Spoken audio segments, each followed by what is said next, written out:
जय जगन्नाथ दर्शक बंधु सार्थक भागवतर आलोचनार परिसर को आपण मानक स्वागत। आज आम श्रवण करवा ए मनुष्य शरीर देवता मानक दुर्लभ होता है। आउ एही मनुष्य शरीर द्वारा आम कौन करवा भगवान को लाभ कर भगवान कृपा को लाभ कर निजको मुक्तिर रास्तार नहीं पहुँचे पार। तेणु भागवतकार अति सहजरे यही कथाटी को कहले अति सुंदर भाव कहते कहले देख ए मनुष्य शरीर अरे देख ए मनुष्य शरीर आउ देवे दो लव मोक्ष द्वार ए जे मनुष्य कलेवर दुर्लभ क्षण भंगुर ताहले ए जो शरीर रूपक सीढ़ीटा आमको भगवान प्रदान करिसेंती। जो शरीरटा कि देवता मानक दुर्लभ होता है। देवता मानकर जेतेबेले पुण्य क्षय होता है से माने मध्य कौन करते मानव शरीर को धारण करती। तेणु मनीष यही मानव शरीर धारण करी ए शरीर रूपक सीढ़ीटा पाई जदि निजको उद्धार न कर पारिला, निजको मोक्षर रास्ता पहुँचाई नहीं पारिला, निजको किभली भाव में मुक्ति करिवो जदि न कर पारिला ताहले तार जन्मटा दुसाध्य हो जाए। जन्मटार मूल्य किछि न कौन सी प्रकार जन्मर सार्थकता रही न था। तेणु सार्थक भागवत अति सुंदर भाव रे कथा को कहले कहले देख ए मनुष्य शरीर देवे दो लव मोक्ष द्वार। यही शरीरटा है मोक्ष प्राप्तिर एकमात्र मार्ग। अर्थात यही शरीर रूपक सीढ़ी मध्यम आम जदि ऊपर को जीवा भगवत अभिमुखी हवा निजको कौन करवा मुख्य रास्तार नहीं पहुँचेबा ताहले कौन हम ए शरीरटा जो लाभ कर तार सार्थकता लाभ हो पार। तेणु सार्थक भागवत अति सुंदर भाव में कहते ए जे मनुष्य कलेवर दुर्लभ क्षणिक भंगुर। आउ ये जो शरीरटा मिली ए संसार तो कई सबुदिन बंची पारे ना ना। तेणु जेते समय जेते दिन जेते समय आमको शरीर मिली सही समय कौन करने को पड़ो आम से भगवान नाम को कीर्तन करने को पड़ो से भगवान नाम को जप करने को पड़ो से भगवान सत्ता को अनुभव करने जदि आम चेष्टा करवा ताहले आमर ए देव दुर्लभ मानव जीवनटा चरितार्थ फलप्रसू हम। तेणु अति सुंदर भाव में कहले नरतन समान ही कवन देहि जीव चराचर जाचते। थरे भल भाव में चिंता करंतु ए जो शरीरटा आमको मिली कहीं भगवान देइचंती आमे कौन करुचे ए जो शरीरटा मिली आमे चिंता करुचे जे शरीर मिली खाइबा शरीर मिली शोइबा शरीरटा मिली उपभोग करवा। थरे भल भाव में चिंता करंतु पशु जहाँ करुच्ची कौन मनीष सेया करने संसार को आसी। अरे पशु तो खाऊची मनीष तो खाऊची, पशु तो शोची मनीष भी शोला, पशु तो वंश विस्तार कला हेले मनीष भी वंश विस्तार कला। ताहले मनीष पशु कौन समान? ताहले भागवतकार जो ग्रंथ माने कौन कहले ग्रंथ माने कहउचंती जे मनीष जन्मटा हला एक दुर्लभ जन्म, एई जन्मटा हला मोक्षर द्वार। तेणु एई कथाटी को मनीष केबे मध्य चिंता करनी। जो कथा को संत गोस्वामी श्री रामचरित मानस अति सुंदर भाव में कहले कहले नरतन समान ही कवन देहि जीव चराचर जाचते। ए नरतनु समान ही कवन दे ए मनुष्य शरीर समान कौन सी शरीर नाई। ए जो शरीर रूपक सीढ़ीटा आमको प्राप्ति होती ए शरीर रूपक सीढ़ी आमको मोक्षर रास्तार नहीं पहुँचेदेव, निर्वाणर रास्तार नहीं पहुँचेदेव, भगवान को साक्षात्कार रास्तार नहीं पहुँचेदेव। तेणु आमे जदि चेष्टा करिबा अर्थात आम गोटे जावतीय जिनिस पाइबा गोटे साधारण जिनसटे जदि आमको दरकार पाइबा आम कौन करुचे अक्लांत परिश्रम करुचे समस्त प्रकार बल सामर्थ्य को लगे दौचे कौन पाई ना से जिनसटा को आम किभली भाव में पाइबा। किंतु दिने कहीं चेष्टा करूना आम जेतिकी साधारण वस्तुटे जिनसटे पदार्थटे पाइबा चेष्टा करुचे जदि ताठारु किछि कम शक्ति को भी आम जदि भगवान को पाइबा पे लगेदेवा अति सहजरे निर्द्वंद्व निर्विघ्न भगवान को पाइबा कहीं भगवान हेले दयालु भगवान हेले कृपालु से हेले भावग्राही से हेले अंतर्यामी से हेले परमेश्वर से हेले सर्वघटघटवासी से हेले अनाथर नाथ से हेले पतितर नाथ से हेले जगतर नाथ से हेले दरिद्रर बंधु दुखीर बंधु दीनर बंधु तेणु नामटी है दीन बंधु तेणु से दीन बंधु कृपा सिंधु कहीं मालिया मयूर चोड़िया पाइबा आम केवल मने पकईवा दरकार शास्त्रकार कहले सो तनु धरी हरि भजहीन जे नर होहि विषय रत मंद मंद तर किंतु यही दुर्लभ मानव शरीर पाई यही दुर्लभ मानव शरीर को धारण करी जो माने केवल विषय वासना भितर बुड़िकी रहती जो माने केवल काम क्रोध लोभ मद मात्सर्य अहंकार मु मोर तू तोर ए भितर बुड़िकी रहती तांको जीवनर किछि सार्थकता रही न था तेणु संत गोस्वामी अति सुंदर भाव यही कथा को कहले कहले सो तनु धरी हरि भजहीन जे नर होहि विषय रत मंद मंद तर स्वभावे अल्प आयुष जीवर सते कबर धरी नियंतु गोटे मनीष को भगवान 100 वर्ष आयुष प्रदान कले दिने कौन है जड़े बापाटे पुओ को 100 टंका देले कहले बापरे ए पाख बजार को टिके जा ए बजार को जाई कौन करबो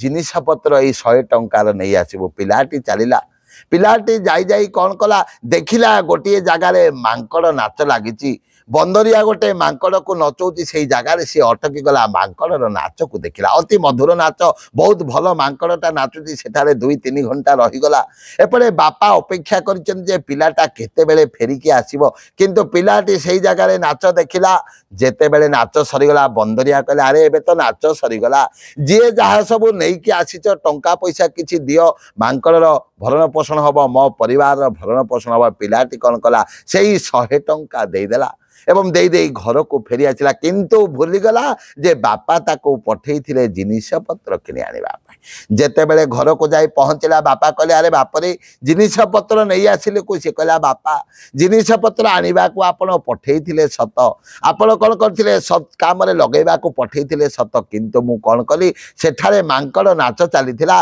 मु सेही नाच देखिली एवं जेते बेले मते नाचटी भल लागिला मु सेही 100 टंका ताको दे दे चली आसिली कहिबार अर्थ देखंतु भगवान आपण को सुंदर शरीर देले 100 वर्ष आयुष देले धरा पृष्ठ को पठे देले कौन पाई ना ये विषय वासना पछरे न भूली यही विषय वासना पछरे न गोड़े किभली भाव रे निज को उद्धार करिबा ए जो जन्म मरण रूपक चक्र मध्य निज को किभली भाव रे बारंबार पकेबा नहीं से भगवान सुंदर शरीर रूपक सीढ़ी दे पठेले किंतु आमे जो कथा दे भगवान को आसीथिले कहिथिले प्रभु मु संसार को जीवी तो काम करी तो नाम जपिबी तो कथा गाइबी तो कथा को सुनिबी किंतु सही कथा को भूली जाई जेभली भाव रे पिलाटी जाई मांकड़ नाच रे लागिगला आमे कौन करूचे जेते बेले धीरे धीरे बड़ होउचे धीरे धीरे विषय आसक्ति पछरे बुली जाउचे किंतु जो कथा दे भगवान को आसीते सही कथा को संपूर्ण भावे बुली जाउचे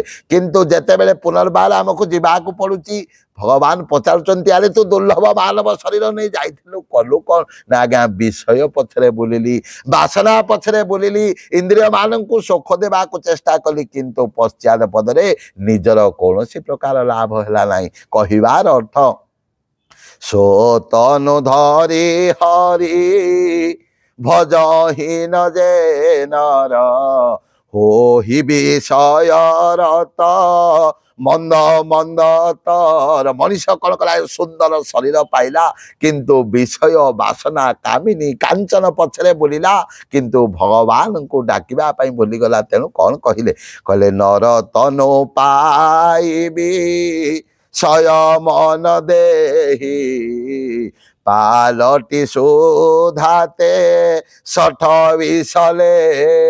ଆମେ ହୀରାକୁ ହାତରେ ଧରିଥିଲେ କିନ୍ତୁ ହୀରାକୁ ତଳେ ପକାଇ ଦେଇ ଅଙ୍ଗାରକୁ ହାତରେ ଧରିଛେ। ଅମୃତକୁ ପାନ କରିବା ପାଇଁ ସଂସାରକୁ ଆସିଲେ କିନ୍ତୁ ସଂସାର ମଧ୍ୟରେ ବିଷକୁ ପାନ କରୁଛେ। ତେଣୁ ଭାବନ୍ତୁ ଭଲ ଭାବରେ ସନ୍ଥ ଗୋସ୍ୱାମୀ କହିଲେ ନରତନୁ ପାଇବି ସୟ ମନ ଦେଇ। ନରତନୁ ପାଇ ଏଇ ବିଷୟ ପଛରେ ନିଜକୁ ବୁଡ଼େଇ ଦେଲା। ତେଣୁ ପାଲଟି ଶୋଧାତେ ଶଠ ବିଷଲେ। ଭାଗବତକାର କହୁଛନ୍ତି ଏ ଯେ ମାନବ କଳେବର, ଆରେ ଏ ଯେ ମାନବ କଳେବର, ଅଶେଷ ଦେହ ମଧ୍ୟରେ ସାର। ଏ ସମସ୍ତ ଜନ୍ମ ମାନଙ୍କ ମଧ୍ୟରୁ ମାନବ ଜନ୍ମଟା ହେଲା ଏକ ଦୁର୍ଲଭ ଜନ୍ମ। ତେଣୁ ଭାଗବତକାର କହନ୍ତି ଦୁର୍ଲଭ ମାନବ ଶରୀର, ଆହା ନରକ ନିସ୍ତାରଣ ଦ୍ୱାର। ତେଣୁ ଏ ନର୍କ ରୂପକ ଯନ୍ତ୍ରଣାର ନିସ୍ତାର ପାଇବା ପାଇଁ ଏ ଶରୀର ହେଲା ଏକ ମାଧ୍ୟମ। ତେଣୁ ଛୁଟଇ ମଲକି ମଲହିକି ଧୋଏ, ଘୃତ କି ପାବ କଇ ବାରି ବିଲୋଏ। ଆମେ ଯଦି ମଳ ସାହାଯ୍ୟରେ ମଳକୁ ଧୋଇବା କ'ଣ ସେ ଜାଗାଟା ସଫା ହେଇପାରିବ କି? ଯଦି ଅସନା ପାଣିରେ ଆଉ ଗୋଟିଏ ଅସନାକୁ ଧୋଇବା କ'ଣ ସଫା ହେଇପାରିବ କି? ନା ଆମେ ପାଣିକୁ ଯେତେ ମନ୍ଥିଲେ ମଧ୍ୟ ସେଥିରୁ ଘୃତ ବାହାରିବ କି? ବାହାରିବନି ନା ଆଜ୍ଞା। ଠିକ୍ ସେଇଭଳି ଭାବରେ ଆମ ଉପରେ କ'ଣ ହୋଇଛି? ଜନ୍ମ ଜନ୍ମାନ୍ତର ମଇଳା ଲାଗିଯାଇଛି, ଜନ୍ମ ଜନ୍ମାନ୍ତର ଅସନା ଲାଗିଯାଇଛି। ଆମେ ଯଦି ସେଇ ଅସନାକୁ ଧୋଇବା ପାଇଁ କାମ, କ୍ରୋଧ, ଲୋଭ, ମଦ, ମାତ୍ସର୍ଯ୍ୟ, ଅହଙ୍କାର, ବିକାର ମଧ୍ୟରେ ଆମେ ଯଦି ବାରମ୍ବାର ବୁଡ଼ିବା, ସେ ଅସନା ଧୋଇ ହେବା ପରିବର୍ତ୍ତେ ବାରମ୍ବାର ଆହୁରି ବଢ଼ିଯିବ ଅସନା। କହିବାର କଥା ଛୁଟହି ମଲକି ମଲହିକି ଧୋଏ, ଘୃତ କି ପାବ କଇ ବାରି ବୋଲାଏ। ଆମେ ଯେଭଳି ଭାବରେ ପାଣିକୁ କେତେ ମନ୍ଥିଲେ ମଧ୍ୟ କେତେ ଘଷିଲେ ମଧ୍ୟ ସେଥିରୁ ଘୃତ ବାହାରିବ ନାହିଁ। କେତେ ସମୟ ପର୍ଯ୍ୟନ୍ତ? ଯେତେ ସମୟ ପର୍ଯ୍ୟନ୍ତ ହରିଙ୍କ କୃପା ହୋଇନାହିଁ। କହିବାର ଅର୍ଥ ଆମେ ଯଦି ବାରମ୍ବାର ବାରମ୍ବାର ବାରମ୍ବାର ଭଗବାନଙ୍କୁ ଡାକିବା, ଜନ୍ମ ଜନ୍ମାନ୍ତର ଦୁଷ୍କୃତଟା ଆପେ ଆପେ ଦୂରତ ହୋଇଯିବ। ତାର ଅର୍ଥ ଆମେ ଯେଭଳି ଭାବରେ ମଇଳା ଜଳ ଦ୍ୱାରା ମଇଳା ଜଳକୁ ଧୋଇଲେ ମଇଳା ଛାଡ଼ିବ ନାହିଁ, ତା ପାଇଁ ଭଲ ଜଳ ଦରକାର, ଉତ୍ତମ ଜଳ ଦରକାର, ପବିତ୍ର ଜଳ ଦରକାର, ନିର୍ମଳ ଜଳ ଦରକାର। ଠିକ୍ ସେଇଭଳି ଭାବରେ ପ୍ରେମ ଭଗତି ଜଳ ବିନୁ ରଘୁରାଇ, ଅଭିଅନ୍ତର ମଲ କବହୁ ନ ଯାଇ। ମନ ମଧ୍ୟରେ ଯେତେ ସମୟ ପର୍ଯ୍ୟନ୍ତ ପ୍ରେମ ଭାବ ଆସିନାହିଁ, ମନ ମଧ୍ୟରେ ଯେତେ ସମୟ ପର୍ଯ୍ୟନ୍ତ ଭକ୍ତି ସଞ୍ଚାର ହୋଇନାହିଁ ଏବଂ ନିଜର ଜ୍ଞାନର ଯେତେବେଳେ ପର୍ଯ୍ୟନ୍ତ ଉନ୍ମୋଚନ ହୋଇନାହିଁ ଏବଂ ମଣିଷ ଶରୀରଟା ଯେତେ ସମୟ ପର୍ଯ୍ୟନ୍ତ ପବିତ୍ର ହେବ ନାହିଁ, ଏ ଶରୀର ମଧ୍ୟରେ ପବିତ୍ରତା ଆସିବ ନାହିଁ, ଜ୍ଞାନ ଆସିବ ନାହିଁ, ଭକ୍ତି ଆସିବ ନାହିଁ, ପ୍ରେମ ଆସିବ ନାହିଁ, କି ସମର୍ପଣ ଆସିବ ନାହିଁ, ତାହେଲେ ଆମେ କେବେ ମଧ୍ୟ ସଂସାରରୁ ଉଦ୍ଧାର ହେବା ନାହିଁ। ତେଣୁ ସନ୍ଥ ଗୋସ୍ୱାମୀ ଅତି ସୁନ୍ଦର ଭାବରେ କହିଲେ ନର ସହସ୍ରମ ସୁନହୁ ପୁରାରେ, କୋଉ ଏକ ହୋଇ ଧର୍ମବ୍ରତ ଧାରି। ସନ୍ଥ ଗୋସ୍ୱାମୀ କହୁଛନ୍ତି ଏ ସଂସାରରେ କୋଟି କୋଟି ଲୋକଙ୍କ ମଧ୍ୟରେ ଜଣେ କିମ୍ବା ଦୁଇ ଜଣ କ୍ୱଚିତ ଲୋକ କ'ଣ କରିବେ? ଧର୍ମ ରାସ୍ତାରେ ନିଜକୁ ନେବେ, ନିଜକୁ ଉଦ୍ଧାର କରିବା ପାଇଁ ଚେଷ୍ଟା କରିବେ। ନର ସହସ୍ରମ ସୁନହୁ ପୁରାରେ, କୋଉ ଏକ ହୋଇ ଧର୍ମବ୍ରତ ଧାରି। କୋଟିକ ମଧ୍ୟରୁ କ୍ୱଚିତ ଲୋକ କ'ଣ କରିବେ? ଧର୍ମ ରାସ୍ତାରେ, ଆଧ୍ୟାତ୍ମିକ ରାସ୍ତାରେ, ନ୍ୟାୟ ରାସ୍ତାରେ କ'ଣ କରିବେ? ନିଜକୁ ଆଗେଇ ନେବେ। ପୁନର୍ବାର କହୁଛନ୍ତି ଧର୍ମଶୀଳ କୋଟିକ ମହ କୋଇ, ବିଷୟ ବିମୁଖ ବିରାଗରତ ହୋଇ। ଆଉ କ'ଣ କହିଲେ? ଶହ ଶହ କୋଟି କୋଟି ଧର୍ମାର୍ଥୀଙ୍କ ମଧ୍ୟରୁ କ୍ୱଚିତ ଲୋକ କ'ଣ କରିବେ? ମନ ମଧ୍ୟରେ ବୈରାଗ୍ୟ ଭାବ ସଞ୍ଚାର କରି ସବୁ କିଛି ତ୍ୟାଗ କରିଦେଇ କେବଳ ଭଗବାନ ଅଛନ୍ତି ବୋଲି ଚିନ୍ତା କରିବେ। ତେଣୁ ସନ୍ଥ ଗୋସ୍ୱାମୀ କହିଲେ